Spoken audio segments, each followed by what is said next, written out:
before we start, I just wanted to clear up some misinformation that I've kind of been spouting up until now concerning the release date of the second volume, Volume 2 Summer.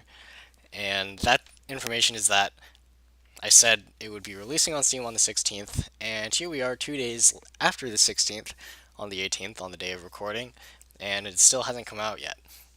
I guess the release date was either the source that I got it from was just wrong, or they pushed it back just a little bit further to the 25th, which at the time of recording this gives us about a week to finish this playthrough. Considering the rate I've been going, about half a chapter a day, and the fact that there are 8 chapters total, and we're on chapter 3 right now, so we have this half of chapter 3 left to record, as well as the next 4 chapters. 4, 5, 6, 7, 8. Yeah, 4. I can't count. That'll take us about 8 days, which just puts us over the deadline, the soft deadline of the release of Volume 2. If anything, I'll be a little bit less. I'll be a little bit more punctual with that since I do plan on buying it when it comes out, playing it right away. But thankfully, I do feel a little bit less pressure now to finish this, and we're probably going to keep going at the same pace that we've been going. But yeah, I just wanted to clear that up. It's a little bit of a shame that we have to wait a little bit longer, but for the timing of this playthrough, it's perfect. So let's finish up here with chapter 3, and we left off on a very tense and awkward moment where Suo unintentionally revealed her sort of murky past to her amity partner and roommate Mayuri. And considering the awkward scene break that happened at the end of the last episode, when she was sort of doubled over in the garden, and Mayuri comes upon this very, in her eyes, this pretty shameful sight. Well, it couldn't have really ended well. So let's pick up where we left off, which is sort of where this awkward confrontation has to sort of begin.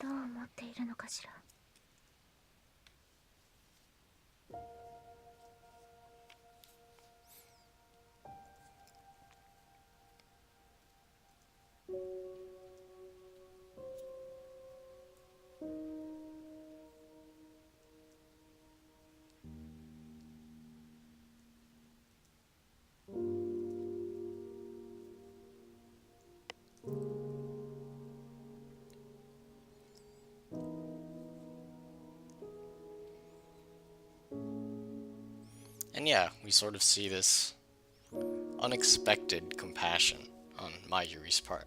Not that she was, she's not capable of it, or that she's kind of a jerk, because I don't think either of those things are true, but it's very, it was probably the right thing to do, sort of. She happened upon this scene of, Suo in like a moment of weakness, and instead of a very personal moment of weakness, we'll say. And instead of revealing it, not really on Suo's terms, she instead lets her sort of reveal it on her own time, which, good job. I kind of agree with that decision making, basically.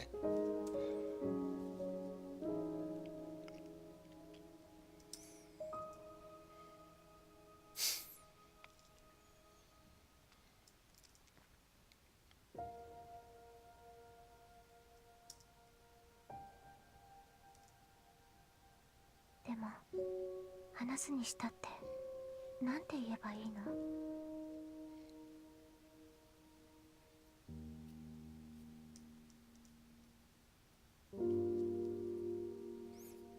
That's a fair concern, I think. It's kind of the matter of, you're not really friends yet with this person, so do you want to burden them? Is really kind of what she's worried about. And she is worried about being a burden. basically. Although, you know, I think sort of, how do I say this? Most friends would kind of look at, you know, emotional baggage of any kind and be like, well, it's not a burden per se. It's, when you're close like that, you don't sign up for, you know, convenience and ease and the lack of emotional baggage per se. You kind of sign up for support. And I know I'm kind of putting it very cold and calculating, but that's the best way I can explain it at the moment.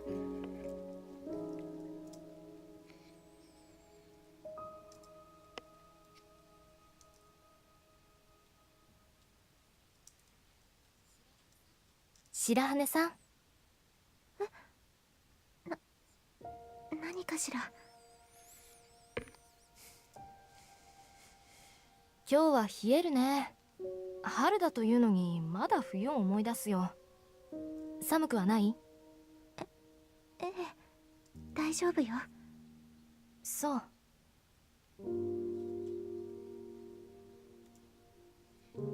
温室での話をしようとしているのだわ。 And she doesn't know how to approach it, which is also understandable. Repeated dialogue, mistakenly repeated dialogue right there, kind of interfering with the moment, but it's not a big deal. 白羽さん、言いたくないのなら無理に話してくれなくてもいいのだけど。はい。温室でのこと、その聞こえてしまったんだ。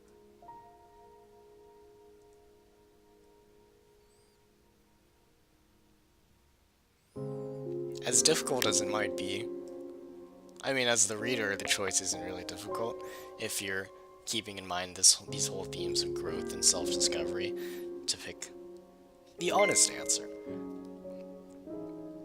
And sure, it's difficult, very much so for Suo here, but as the reader, it's really a no-brainer.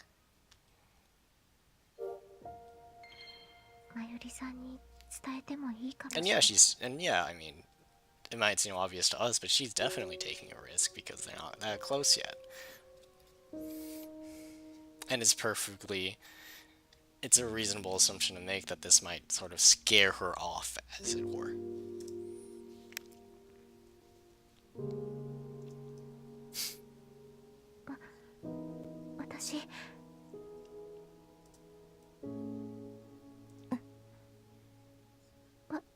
私は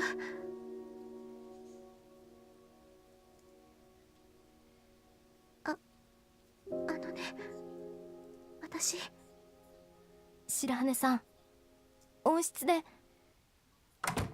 お待たせ。ごめんなさい、待たせて。そろそろ消灯だし寝ましょうか。 And with very characteristic and typical anime timing, the moment is... ああ、そうだね。ん？さあさあ、ベッドに行って電気を消すから。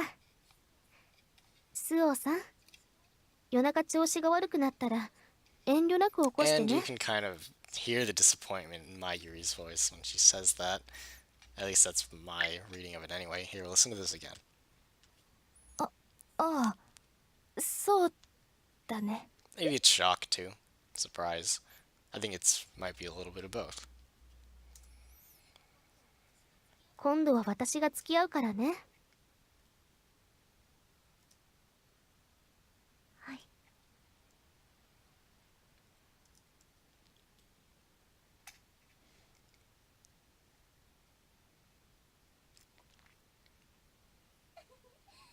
And so that scene kind of ends on that anticlimactic and a little bit disappointing note. や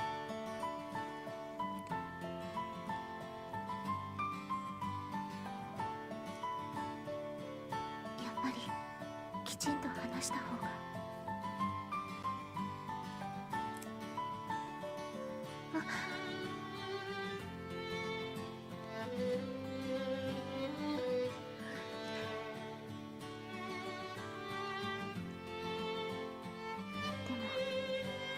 想像でしかないわ。スオちゃん。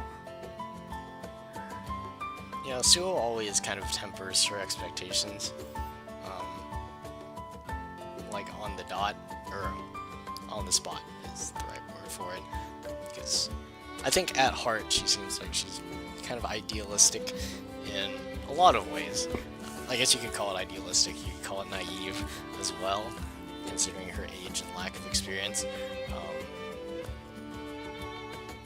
But yeah, I think that is a more defining personality trait for her than her like constant qualification of, you know, like everything she says and like her assessment of situations. Because sort of those thoughts of hers, like, oh yeah, you know, me and Mayuri are gonna be really close because I'm gonna reveal the secret about me, or just things like that. Or like when they met, like, oh, we're gonna be such, like, I want us to be such great friends, you know, some things like that. Well, that's, you know, she kind of takes it back later, or second guesses herself, but it kind of, well, she made the idea is already out there, basically. So I think, and I mean, like, such idealism makes a lot of sense too, considering she was groomed, you could say, on like romance novels and movies and other such media, which, while not unrealistic, may not always be representative of the situations that they're trying to depict. どうしたの？お腹痛くした？ Groomed is not the right word for that, I'm sorry. Bad word choice on my part, but like those things gave her that kind of lofty expectation, I guess.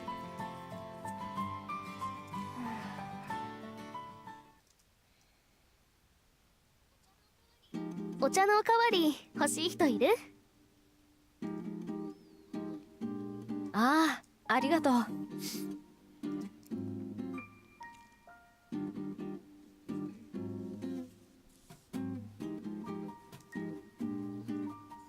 今日は新しい茶葉を使ってみたの。セイロンのものだけど、わかる？そうなのか。うん、いつもより香り高い気がするね。本当に？調子がいいんだから。ね、スオさん。や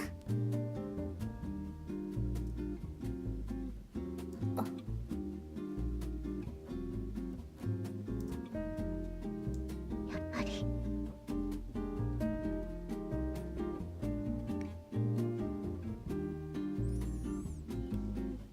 へえ、リンゴの言っていたことは本当だったんだね。Kind of giving up early a little bit. I think from her view, though, it's not unreasonable to think that. Because she attempted, you know, to be, like, more intimate emotionally and failed kind of miserably. Although that's not entirely her fault, it was kind of a result of bad. Part of it was bad timing, but in her mind, I'm sure that even if she had the time to say it, she wouldn't have been able to. 何の話？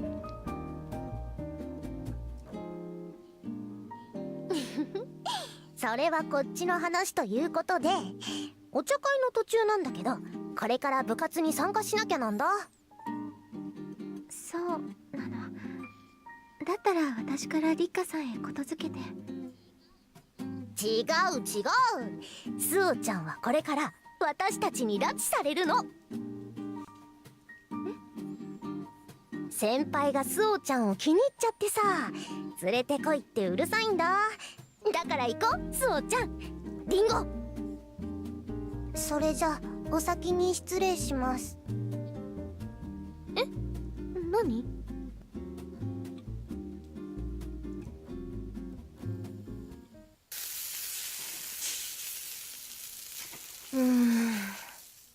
どうしてこうもうまくいかないんだ。相性というやつかな。僕とスオ君はこんなに仲良しだというのに。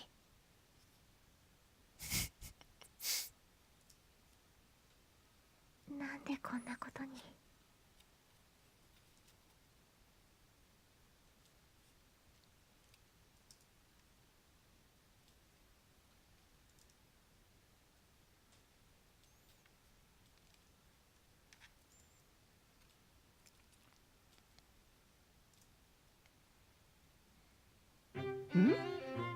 どうした？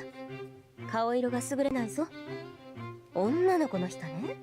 So basically, this is one of those situations where, like you and friend go to meet a friend of theirs, but not yours because you don't know them. And then that mutual friend has to leave, and so you're stuck with basically a stranger. Could be worse, definitely, and more awkward because Yachiro is very friendly in her own odd and often too forward, unabashed way. But at least she's talkative. If anything, she can sort of distract Suo here from the inner turmoil and outer turmoil that she's facing with her and her anime partners. 違います。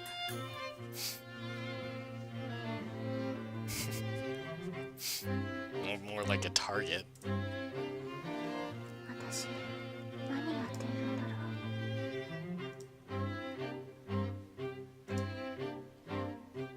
う。ずいぶん暗い顔をしているね。本当にあの日じゃないのかい？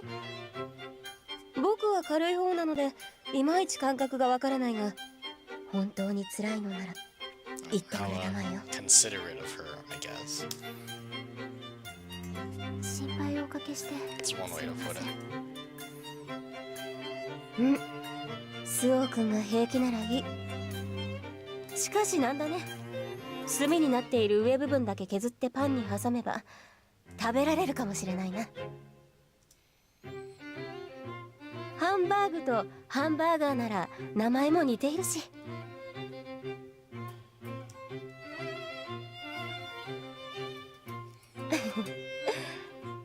少しは調子が戻ったかい？はい、ありがとうございます。なーに、今日は君がチャーリーで僕がエンジェルスだ。指導監督はスオー君なのだからビシビシやってくれて構わないんだよ。チャーリー。 There's the Charlie's Angels reference that I mentioned towards the beginning of this playthrough. おや、例えが分かりづらかったかな。海外ドラマだよ。 And well, I guess that's one thing that these two have in common. You could say there's sort of interest in a wide variety of media. 割と有名だから知っていると思ったんだがね。佐々木りんごくんから君は映画や小説好きだと聞いていたんだけどね。りんごさんか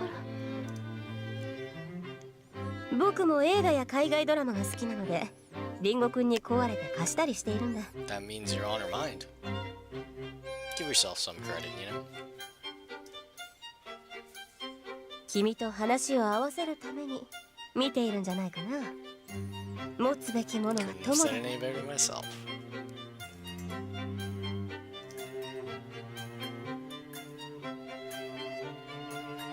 私をお茶会から連れ出したのも気をつけ。 In their own strange way, yes. I think so.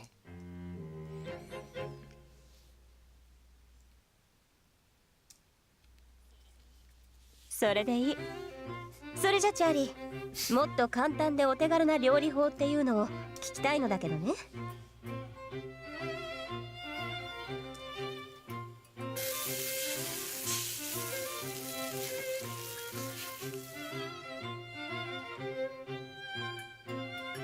見た目は美味しそうだわ。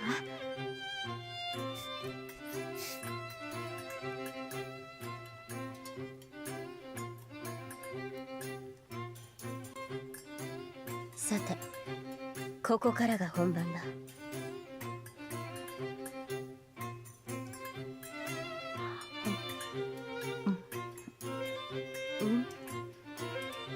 Moment of truth.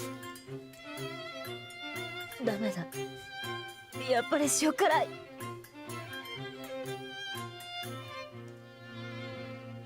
しょっぱいですね。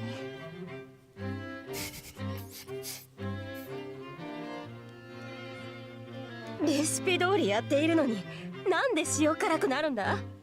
僕の手から岩塩でもこぼれ落ちているのか。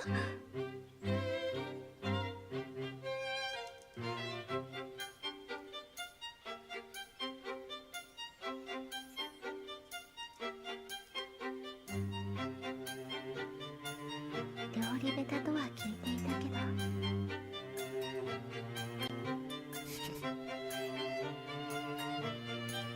普段は器用で天才肌なのに。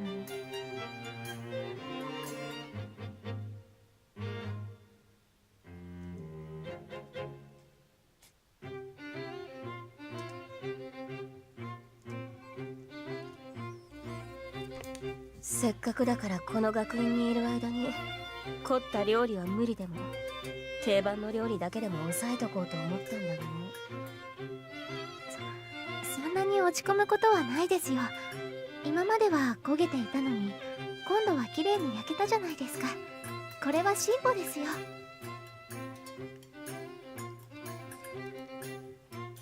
とにかくもう一度作ってみるよ。I guess that's why they have monthly fees and stuff to compensate for the cost of basically unlimited Hamburg steaks. Bad Hamburg steaks by the look of it, but Hamburg steaks nonetheless.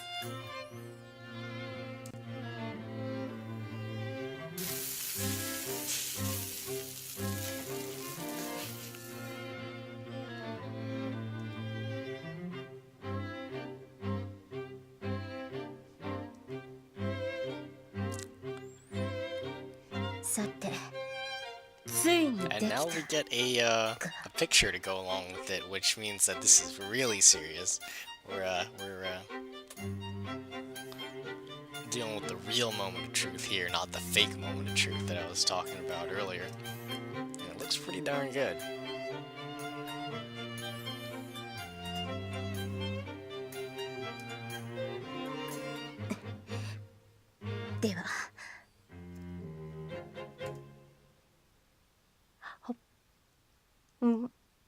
Mm-hmm.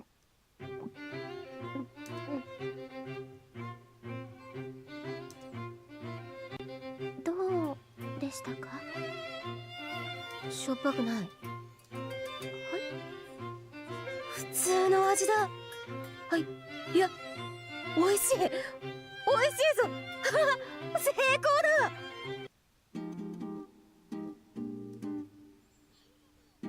ありがとう。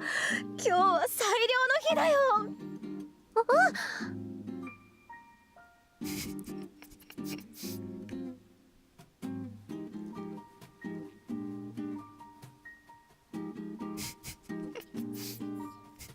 八代先輩、譲り葉と呼んでくれないか。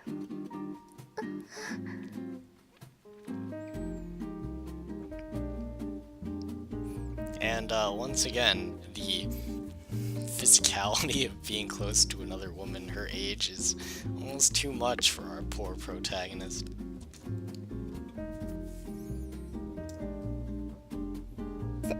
Senpai, and someone as attractive as Yasushiro.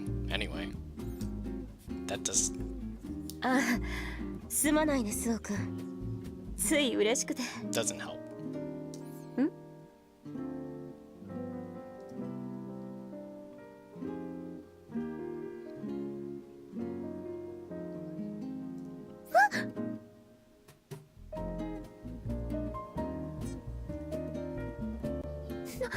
何を？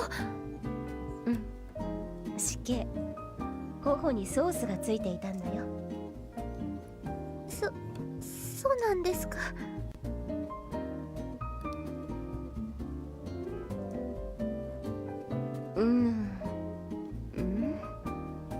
まだ取れてない箇所が。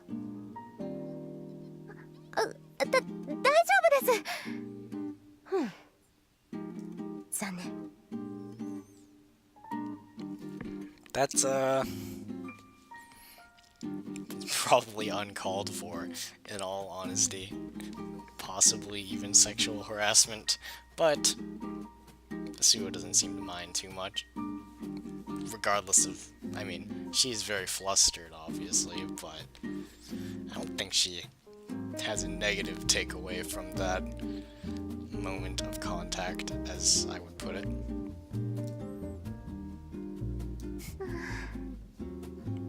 I can see why she has a lot of fans, though, who, some of which here are not that happy. どちらかというと被害者なのに。 Not when the perpetrator is an extremely popular upperclassman. They're gonna think it's your fault. Which it's not, I don't agree. But if my experience in a Yuri manga is any indicator, then that's probably what's going on here. でも今日は本当に良き日だ。何度調整してもダメだったことが実を結んだのだからね。ほら、僕たちのことはいいからみんなも自分の作業に戻るように。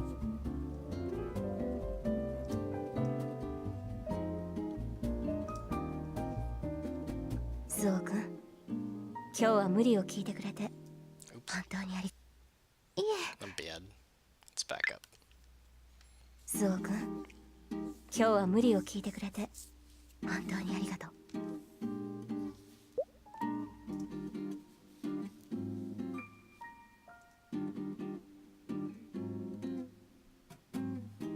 ああ、これは一つ年上の老婆心から出るつまらない言葉だと思ってくれていいが、はい。僕は正直自分には料理の才能なんてないと思っていた。人間得て増えてがあるしね。どうしても苦手なものはある。 I So don't think we can all attest to that. Myself included, of course. だけどね、苦手だからと諦めていいものとそうじゃないものがある。僕は亡くなった母の代わりに美味しい料理を食べさせたかった。だから苦手だ増えてだと分かっていても何度もチャレンジした。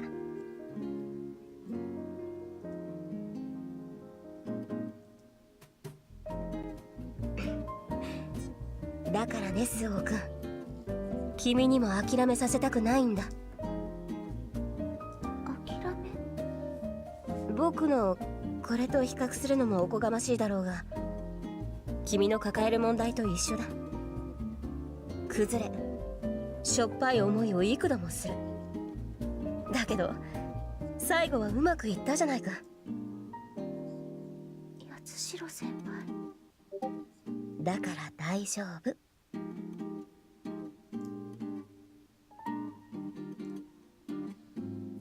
まあスオー君で言うところの卵を割らなければオムレツは作れない。向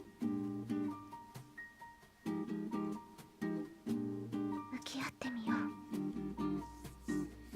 And if the analogy of this scene wasn't already clear enough, it was meant to sort of, yeah, I mean, be a comparison for Suo in her own situation.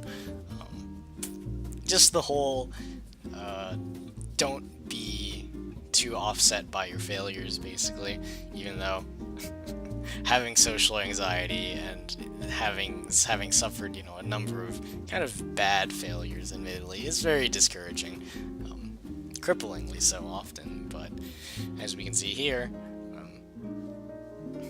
I guess so goes cooking, so goes real life situations, I suppose. Just because you keep failing doesn't mean you shouldn't give up, that kind of thing. And if that wasn't clear enough, Yatsushiro says it explicitly in this, you know, sort of ending speech.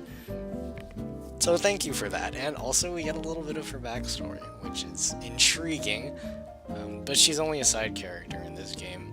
We're gonna have to wait to see what her story really does entail. But for now, we get that sort of tidbit of information that it wouldn't do harm to sort of think about. And this scene also demonstrates, like, you know, she's pretty observant herself.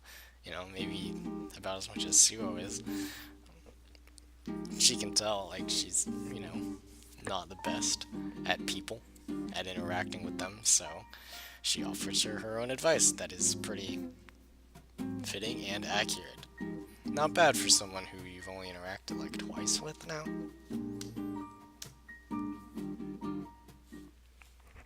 And with that, we'll move on.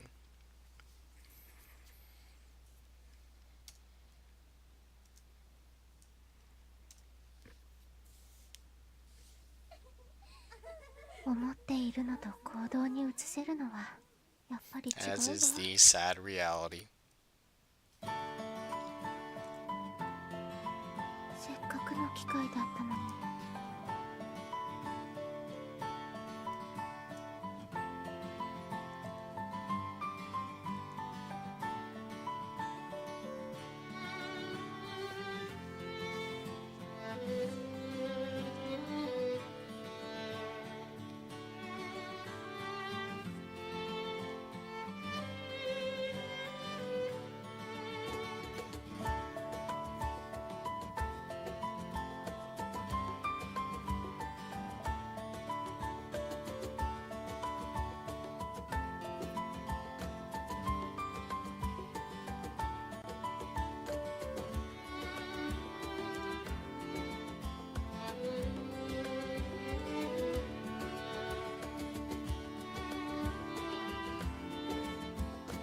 Very idealistic of you. I like the sentiment, but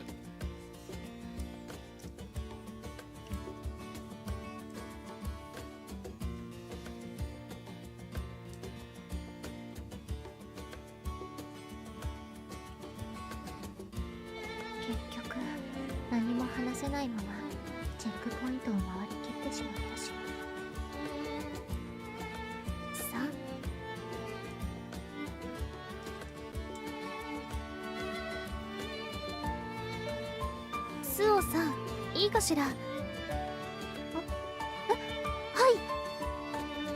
今からクラスのみんなが戻ってきているか、点呼を取りに行かなくちゃいけないの。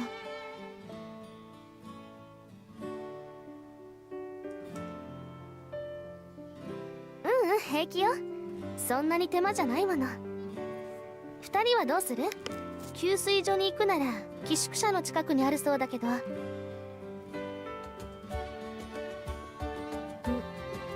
そうだな。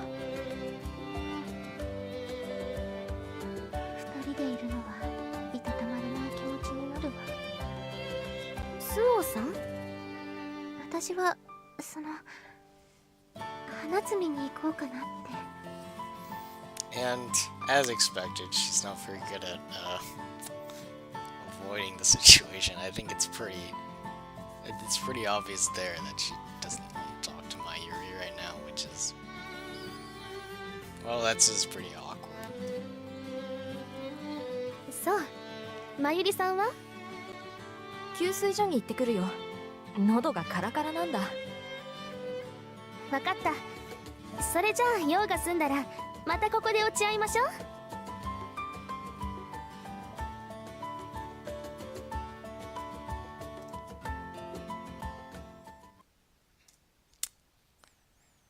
And so it seems like she's missed her chance now.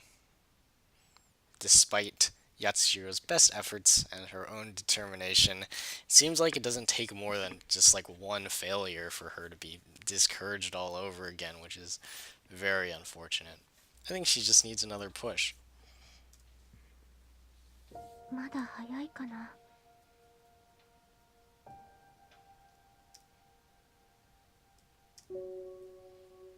まゆりさんが困るかも。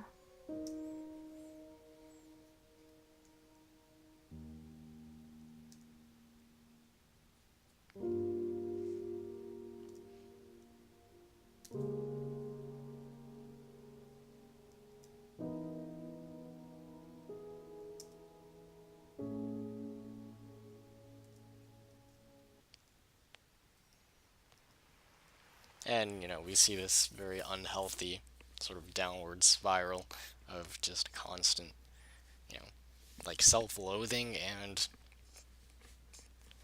I guess like talking yourself out of it, sort of. It's a vicious cycle spurred on by just failure.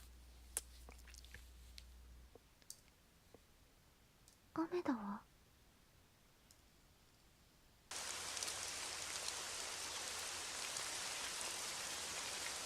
これなら遅れても問題ないわ。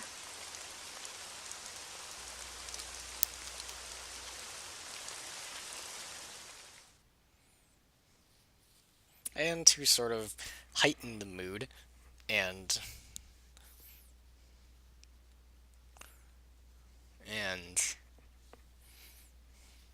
I don't know. Yeah, sort of just be a reflection of her feelings. Because rain in media, in like books or movies or what have you, is never accidental.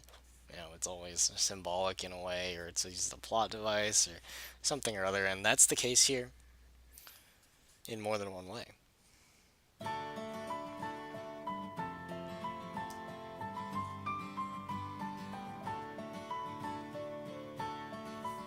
まゆりさんがいないわ。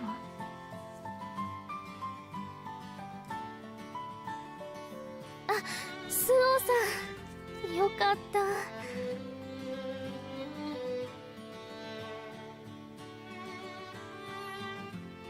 高坂さんはまだ戻っていないの？そのことなんだけど、少し問題が起きたの。And up until now, we've seen that her premonitions or her just gut feeling is usually pretty accurate. So what's wrong? 実は行動へ転校を取りに行ったのだけど、そこで佐々木さんたちがまだ戻ってこないって聞かされたの。そう。でも遅れる人だっているだろうし。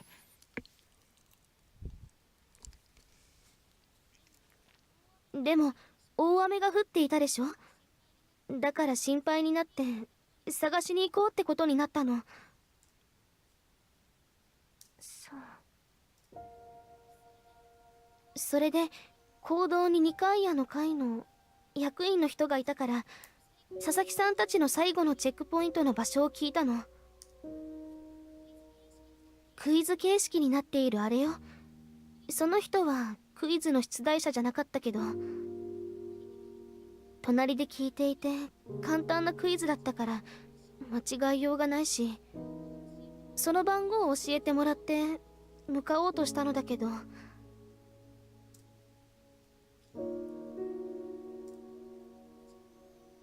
チェックポイントは13番。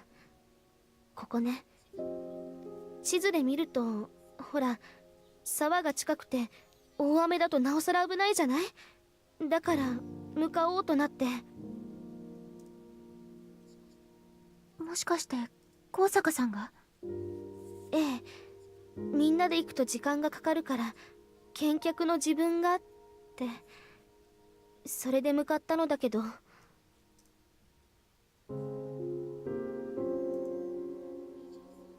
二重遭難になってしまった？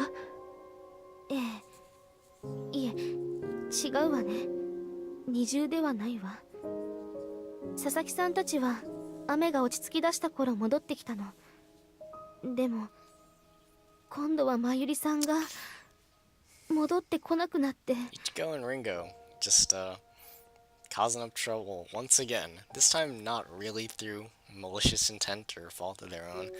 The last time wasn't either in chapter 2, but I guess how could they have known if you would have gotten that worried about them?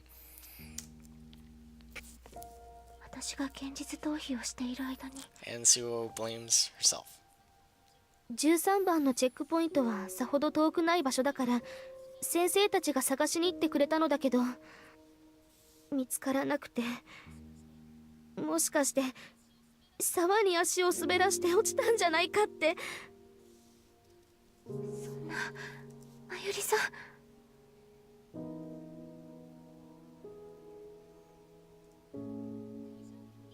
大丈夫よ、リッカさん。先生たちが探してくれているのならすぐに見つかるわ。雨が降っていたから木陰で身を潜めていて見つからなかっただけかもしれないし。でも雨が上がってしばらく経つわ。戻ってきてもおかしくない時間だし。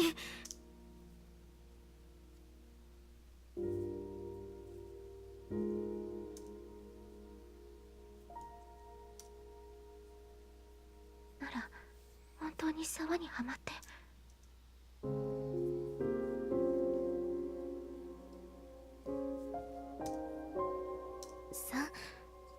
最悪の事態を考えても無駄だ。スオさん、今できることを考えなければ。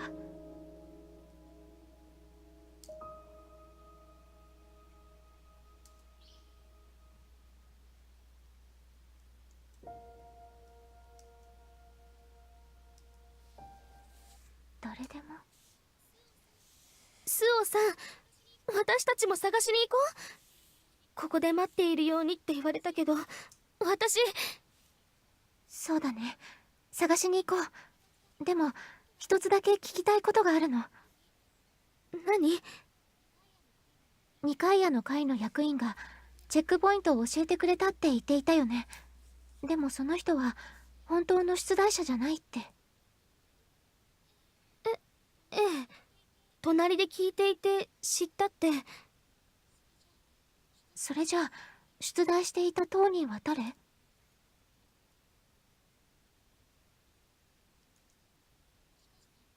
もしかして出題者はコミカド先輩じゃない？ And Suo's on something here. Probably before anyone else again. Which means she probably really is the only one that has a chance of figuring out this whole situation. And another misrepeated text block. そうだけど、なんでわかったの？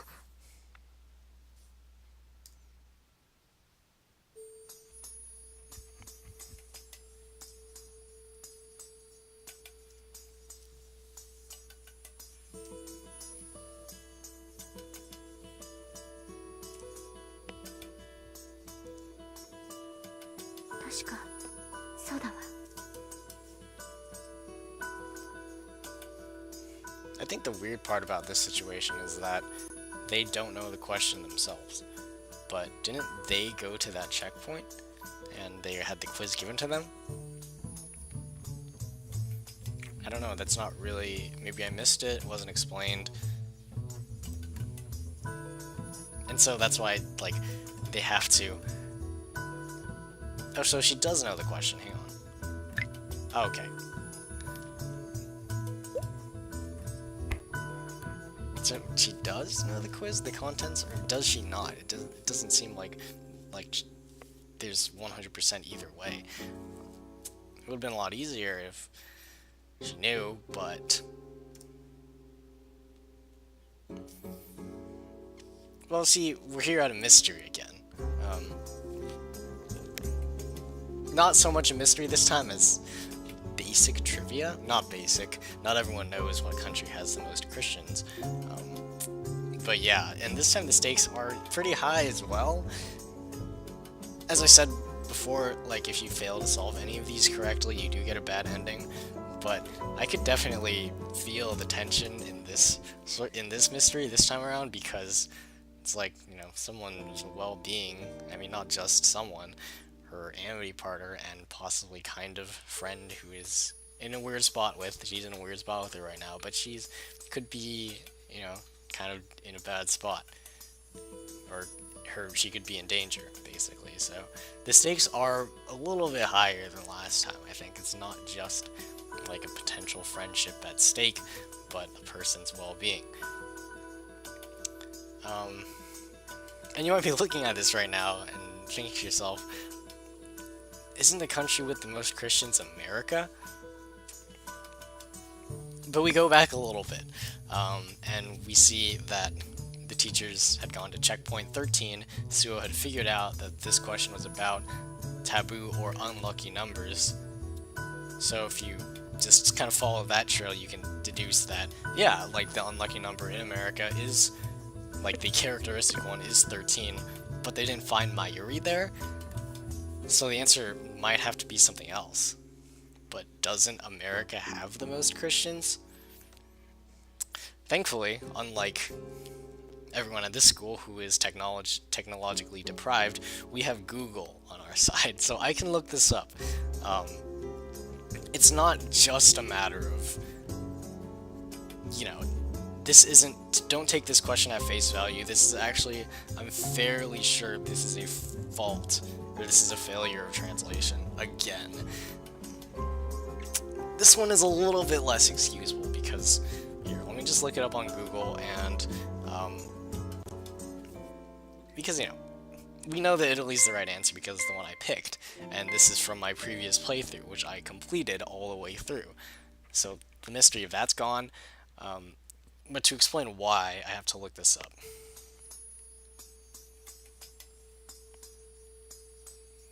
So, I'm typing this in on my phone. And yeah, the first, I mean, Wikipedia, not 100% reliable, but I think a topic like this, it is. It says here. Well, I mean, multiple sources, as I'm just scrolling down, says, yeah, the country that has the most Christians is the US. So why is the answer Italy? Let me type in a different question.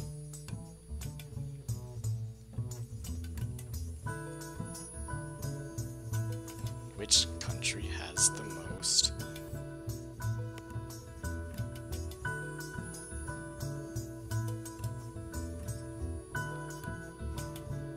See, that's not even right. Okay.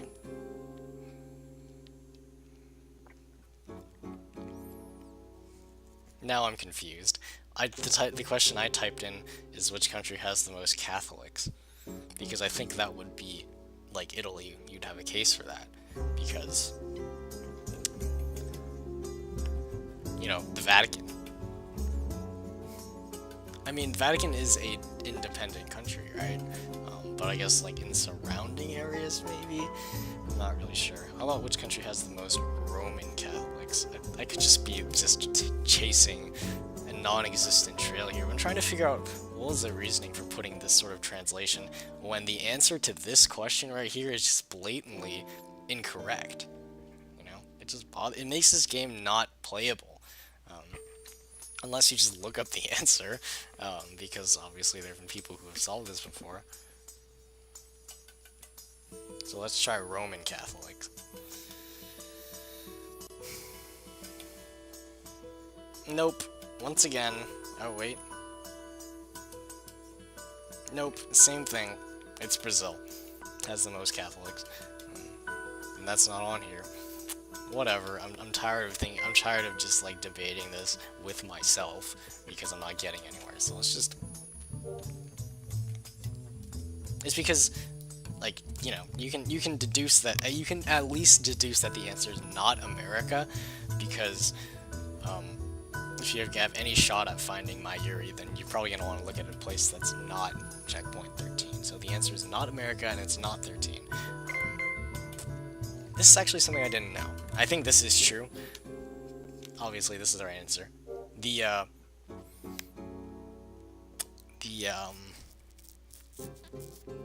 rest of the answers do correspond to another country, like other countries, unlucky numbers in other cultures or what have you, and that's going to be explained later. 頼みがあるのだけ But ど if those of you who do not know, the unlucky number in Italy is 17.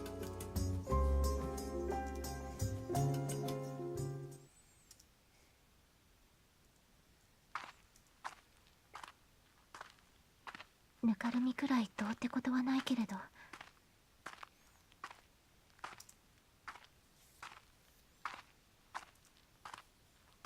青臭い嫌な匂いだわ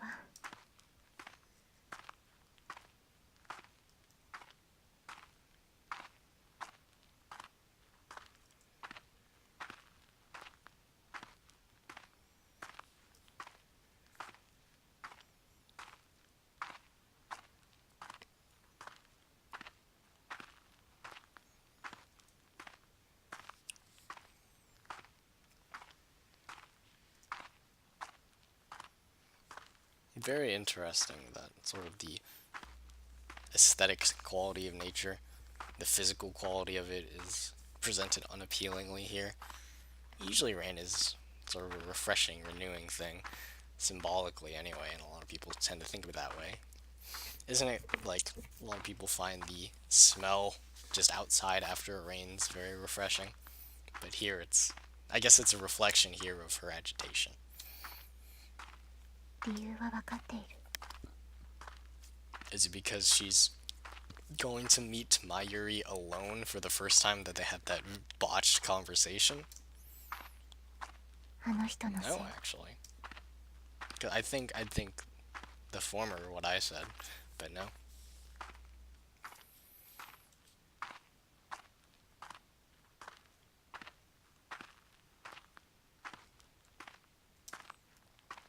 And if it wasn't clear that the environment is a reflection of her emotions, it is explicitly stated.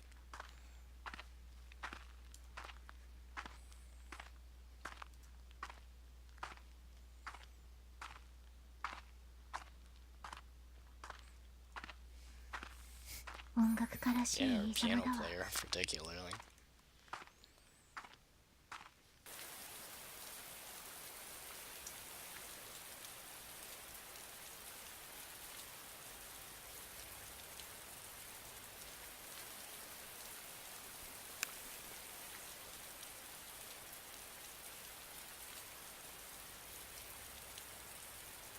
Mayuri さん。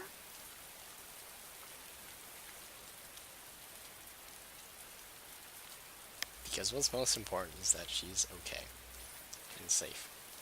マユリさん。白羽さん、どうしてここに？よかった。本当に沢に落ちていたらどうしようかと。ちょっと待って。白羽さんは私を探しに来てくれた You の？ can kind of feel that this is supposed to be a heartfelt reunion. That music makes its appearance once again. The soft piano that sort of signals the arrival of an intimate moment, or something of that nature. And I think that's the case here. そうよ。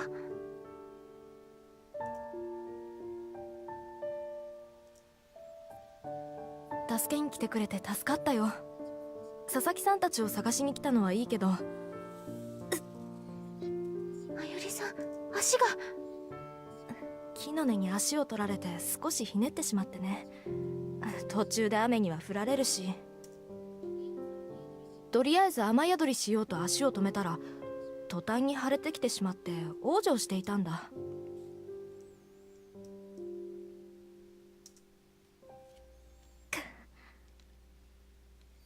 Seriously? Not gonna say anything else. Don't want to ruin the moment, but seriously? 少し腫れているわね。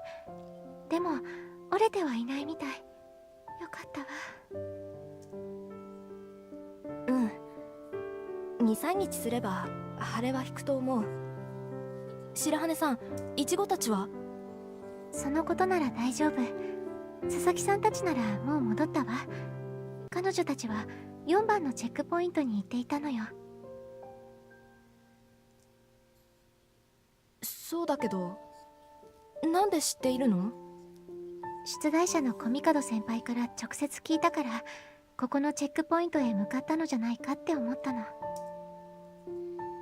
普通クイズで不吉な数はなんて問われたら13番だと思うわよね。先生たちも13番へ探しに向かったし。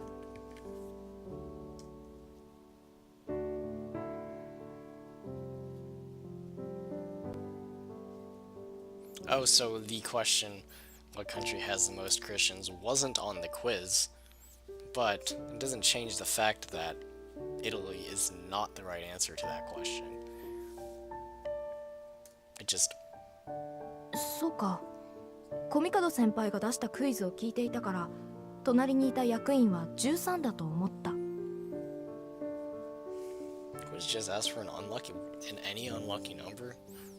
Not very well made question if you ask me. だからそう言っていたのか。でも佐々木さんたちは？素直に日本人的思考で4番だと思ったの。当然そこは正解じゃないから、探し回った挙句に雨に降られ、雨宿りしてから戻ってき A た。 lot less worrisome and stress-inducing when you explain it like that. そうだったのか。道理で行き違わないわけだ。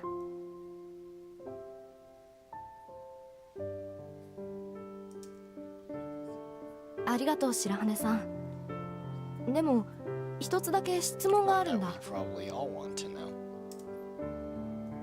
何？出題が不吉な数なら13番と4番を間違えることもあるかもしれない。あと例えば苦しむに通じる9番とかね。でも And that explains the rest of the answers. 13 is an unlucky number in America. 4 and 9 are both unlucky in Japan, apparently. That leaves the last one and the right answer. どうして白羽さんは17番のここが分かったんだい？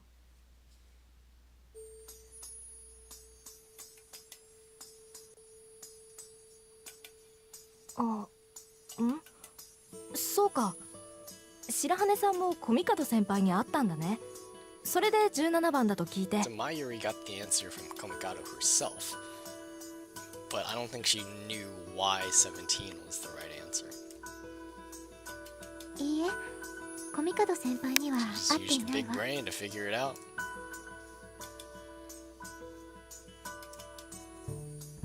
もしかして私がストーカーだと思われてい You るの have かしら。 kind of been thinking about her, not obsessively, but frequently in the last few days, maybe?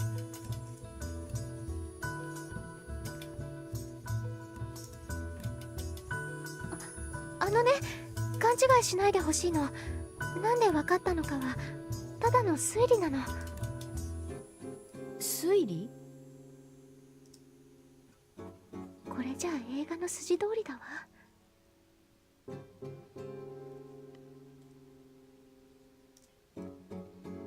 あちらは骨折だったけど I ね。 don't know what movie that's referring to. Look it up. Paul. I'll just look it up later. It's a reference. 白羽さん？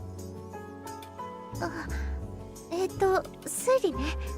理由は単純なのよ。まずクイズの出題、不吉な数というキーワードと、私が以前聞き逃していたコミカド先輩の謎解き、キリスト教徒が一番多い国はどこでしょうかという問題。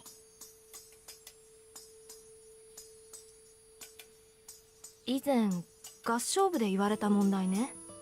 そう、私はあの時ぼんやりしていて聞き逃していたのだけど、あの後リッカさんから知っているって尋ねられたの。なんでって聞いたら、コミカド先輩の故郷がわかるからって。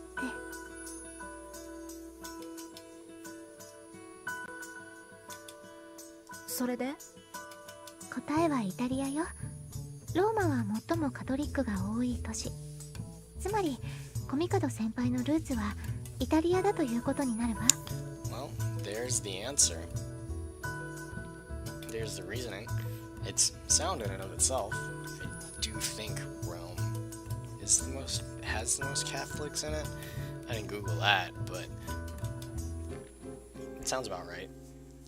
I don't know if Vatican City is inside Rome or not, because it's an independent country. But that's not what the question asked.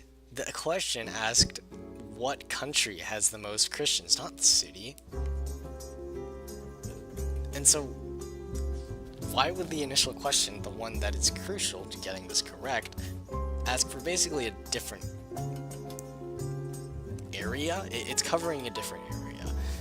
Because a country and a city are two very different methods of designation. Of population, I should say. And so, of course, yeah, Italy has the most Catholics in it, at least according to Google, and America has the most. Or is it Catholics? Brazil has the most Catholics, if you're going to just talk about, Catholics and not all denominations of Christianity. But it's frustrating. Like, why would it be worded that way? It's like intentionally misleading, it's blatantly incorrect, or it was just an error, I shouldn't get so worked up about it because the answer is still out there, and you can still play and finish the game regardless, but if you wanted to solve these on your own, you're basically out of luck, because if you wanted to take the question at face value, what is actually answering versus what the game thinks is the right answer, well, you're out of luck. Anyway, thankfully that is the only time that happens. Let's move on. But these first two mysteries do not set a good precedent for the rest of the mysteries in this thing.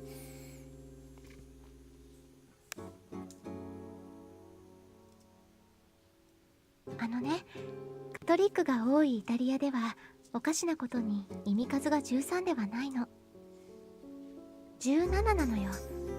ローマ数字で書くと普通に17となり、これを並び替えるとこうなるの。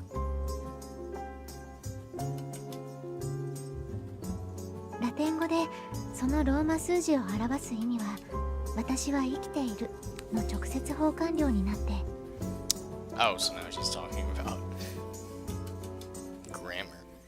And she had to know Latin to figure it out as well? Dang. 私は生きることを終えたという意味になるの。だからイタリア人は17を嫌う。そうか。コミカド先輩のルーツはイタリアにある。だからクイズの出題で不吉な数の答えを17とした。つい生まれた国でのことが口についたのよ。たまたま私は意味数のことを知っていたから17番のチェックポイントを探しに来た。思いつきが正しく It てよか wasn't ったな。 just a guess. It was a very well-formed theory slash hypothesis that was based off of very sound reasoning that requires some ridiculous trivia and background knowledge to figure out. 少し神経質になっていたようだ。すまないね、白羽さん。いいの。逆の立場ならおかしいって思うもの。よかった。口を塞がれるのじゃないかと思った Is よ。 that something you should say to your the person that came to your rescue?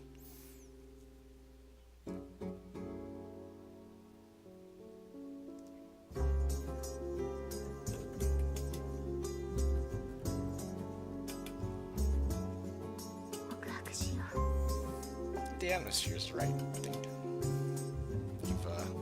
you were the only one that came to save her. Came to check on her, basically.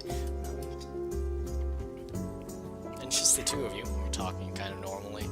Why not? She realizes it's as intimate too, as I've been saying a lot, which I kind of agree with. あのね、王室のことなのだけれど。白羽さん。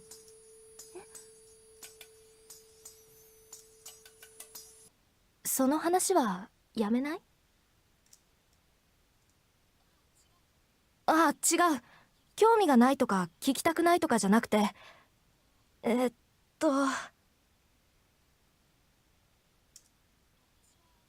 私は全部晒す必要はないっていうか、いや、知りたくないってことはないんだ。でもそんなに辛い顔してまで話す必要はないと思うんだよ。人間一つくらい秘密にしたいことはある。私だって知られたら死んでしまいたいような秘密はあるよ。たまたま白羽さんの秘密に触れるような機会があったけれど、話してくれなくていいんだ。全てを明かすことが正しいとは思えない。私はね、白羽さん。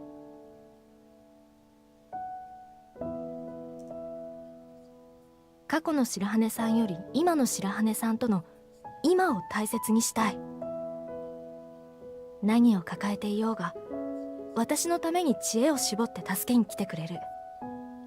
そんなアミティエとの今を大切にしたいんだ。あゆりさん。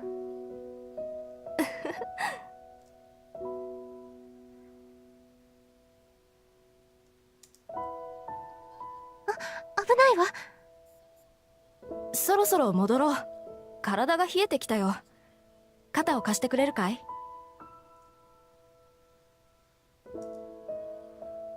ありがとう。スオさん。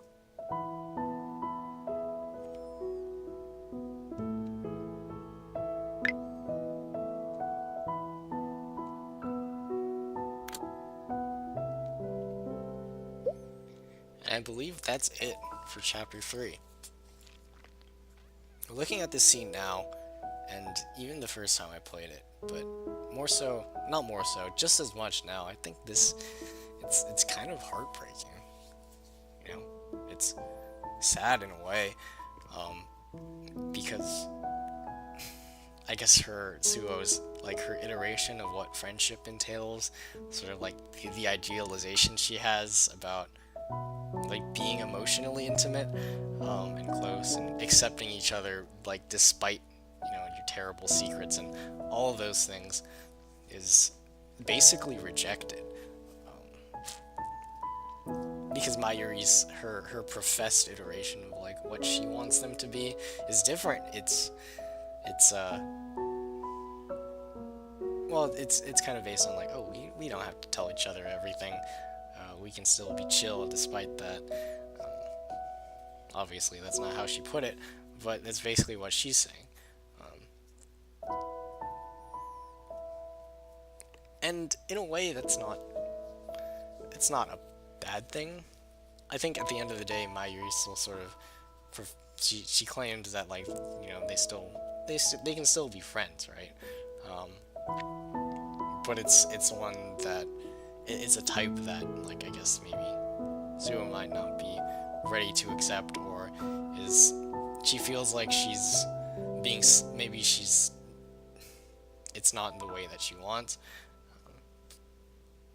But I love this scene. Like, it is intimate in a way, and you can hear that piano playing in the background. That's supposed to be a little bit sad, I think, and gentle at the same time.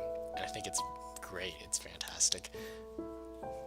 They do the whole first time they're playing it, first time it showed up in the soundtrack, for added effect, to great effect, I should say, because I think it works wonderfully. And yeah, in a way, like, maybe a takeaway from this is that, well, I mean, even, like, if there are, like, there are of course going to be obstacles to friendship and, getting closer and all that sort of thing, which is an ongoing struggle for Suo here, and one of the main takeaways of the story up to this point at the end of chapter 3. But even if you get past all that, it can be still difficult despite that. You two might not be looking for the same thing, and that's what it seems like here, that they're not looking for the same thing. And we see here in this shift, in this chapter especially, we see a shift towards Mayuri, from the perspective of Suo anyway. She's really focused on her. She's like, even when Rika is kind of being, like, a good friend in a way, like, she's caring and considerate, she's looking out for Suo, but Suo is, like, almost got tunnel vision. She's so focused on her,